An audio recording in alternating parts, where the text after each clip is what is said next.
What is up, console superstars, and how are you all doing? I am hoping you guys are going to have or are actually already having a sterling day and night. Yes, we missed a game in putting it up on franchise mode, and the reason for that is that I thought I was recording on the Elgato, but it actually wasn't recording, and I realized after the game, after I checked it. And yes, we are continuing our Alex Rodriguez franchise player lock-in.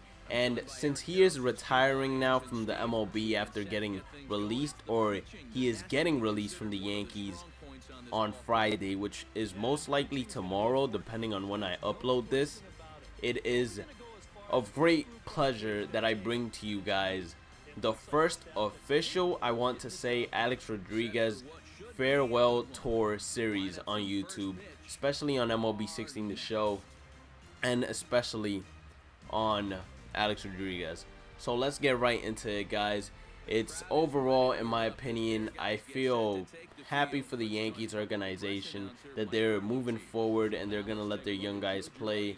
And at the same time, I'm a little bit sad because I would have honestly loved to see Alex Rodriguez hit 700 home runs, or at least hit that milestone before he retired.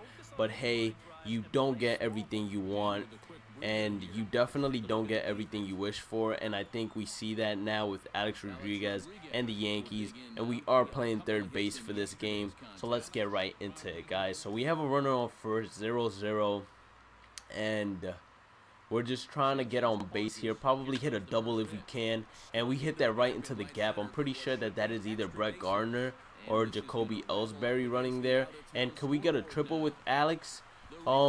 Maybe we decided to be a little bit too aggressive. I thought we could have gotten it, but obviously Alex Rodriguez does not run anymore like vintage Alex Rodriguez, so definitely not a chance there. But hey, at least we got an RBI. I'm gonna try to play smarter and smarter every game because we are actually trying to take the Yankees to the World Series here, and we are also trying to make them, or at least Alex Rodriguez, leave off on a good note. And I think it's definitely possible. It depends on just how well we play. So we're 1-for-1 with a double here, just trying to get a good at bat against this pitcher and trying to hit the ball very well. And that ball is deep. It is high. Could it be gone, guys? Could it? Well, he's at the wall. He's at the wall. He seems to be under it, and he just reaches up at the warning track and brings that ball in. And it looks like we're hitting again. Similar situation to the first inning. Runner on first. And I believe that is Brett Gardner or Jacoby, whichever one of the two. And we're just trying right now to rip the ball, probably trying to hit another double. But if we can hit it out of here, we definitely would want that overall. So we're going to swing with square here, just trying to hit a home run.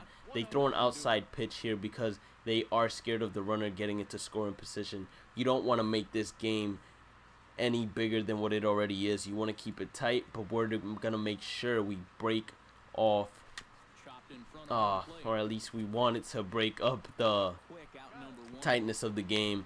But what we did right there is we basically bunted, and unfortunately it didn't work for us, but we're still winning, and it's 3-2 right now. We have a runner on first again, but this time with 2 outs. There's a lefty on the mound, and definitely better for us because it gives us a better chance of actually pulling the ball. And in my opinion, when you're a right-handed batter and there's a lefty pitcher, I always feel like it's easier to actually read the ball when it's coming in, and it's way easier to just hammer it or pull it than it is with the right-handed pitcher. But let's see what we can do here. The second pitch comes. It's a little bit too high, so we're not swinging at it. I'm trying to also work on my pitch recognition and everything because with Derek Jeter on my career mode, I'm planning on, like, I don't know for how many years I plan on actually continuing his career, especially with the team that drafted him, which you guys are going to find out soon. But Alex Rodriguez got hit there. No, he didn't. He just dodged it right there. But I am planning on continuing that series for as long as MLB The Show continues its franchise. And yeah, guys, and we hit a pop-up, unfortunately, but Miggy is right there. Once a third baseman is now a first baseman, and that is one of the options that Alex Rodriguez probably could have had with the Yankees. He could have actually probably transferred over to third base, but unfortunately he did not get as he wished for. So we have a runner on third base, and we got to make sure that he's not going home. And let's see, the ball gets hit to us, we dive for it, and it's going to be too difficult for us to actually try to get a play at home. So what we're going to do is we're just going to shoot out Miggy at first base and hope to actually get another at bat, but we don't, and the Yankees lose their first game. And let's head on to game number 2, guys. Alright guys, so I was checking out some of Alex Rodriguez's statistics before the game, and I found out that we only need to hit 11 more home runs and we are at 700. So that means that he needs to hit, at least with us, 13 home runs for us to be able to hit 700. And for us to be able to beat Barry Bonds' record, we need to hit an enormous amount of somewhere, I want to say around 65 and higher. I haven't really checked the number. I'm pretty sure that A-Rod stayed at around 687 home runs, which means that, well, I think he ended last year with a career total of 687 home runs, considering he has 689 now. And I'm not too sure on what is Barry Bonds' record, but I'm pretty sure it's like 756. So he would need to hit, I want to say, at least, give me a second. Let me actually first rip this pitch right here for a single. And there we go. We hit a single right there. So he needs to hit at least. He finished at 687 and Barry Bonds is 756. So we add 60 and we're at 747, and we add 9 and we're at 756. So he actually needs to hit 69 home runs. Now that is definitely possible on MLB 16 The Show, and that is just to tie. For him to actually pass the record, he needs to hit 70, if I am correct with the amount of home runs that Barry Bonds hit.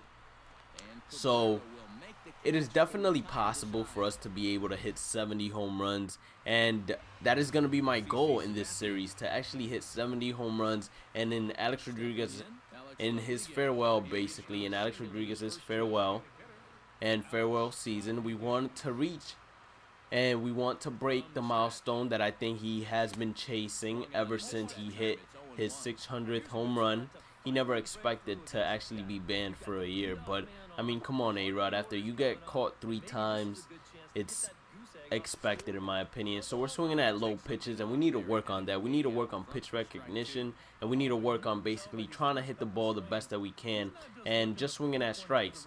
So that's the only way that, in my opinion, we'll ever get around 70 home runs, because guys, we're playing on dynamics, so the difficulty increases as we perform better. And if we're looking to hit 70 home runs, we are going to be performing very well, so the difficulty will be increasing very drastically and very quickly.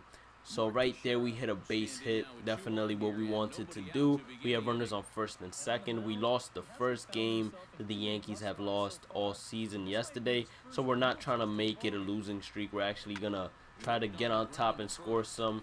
I don't even think that a dive was really necessary there. The second baseman or shortstop had already threw the ball, so we're 2 for 2 with 2 singles, and we're just trying to break the tie game. Basically, we're trying to break the scoreless game with a home run, but all we keep doing is hitting singles. So we're definitely working our way, slowly but surely, we're working our way towards Pete Rose's record of hits, and that right there is impossible in my opinion. The one player that I thought would have a chance if he wanted to continue playing until he was very, very old was Derek Jeter, since he was the closest one, but unfortunately, it's something he felt like he had to do. He had to hang up his cleats, and you can't get always everything you want, and you have to realize after you give so many years to this game that sometimes it's just time to hang up the cleats and focus on different things in life.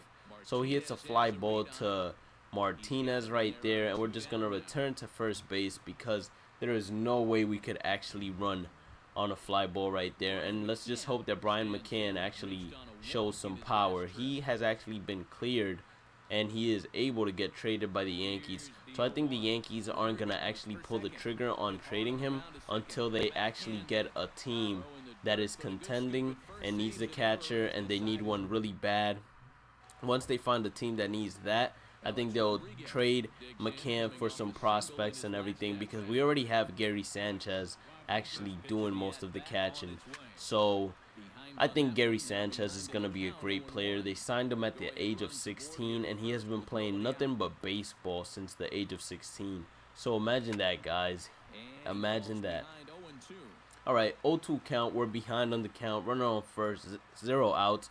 We could have bunted and moved the runner over, but when is the last time you ever saw A-Rod bunt? We hit a fly ball deep into the outfield, but this outfield is actually one of the deepest through center field, so probably would have been out in Yankee Stadium or many other outfields, but in this one it just wasn't. But it turns out we still win the game, and with that we end the episode, guys. So I hope you guys like this new little series, even though it's the same one. I hope you guys still like it, and I hope you guys enjoyed the video. And if you did, make sure you guys like the video. Don't forget to subscribe to the Console Superstars if you haven't already. And as always, guys, have a great day and night. Stay positive, keep on grinding, and I'll catch you all on the next one. Peace out, Console Superstars.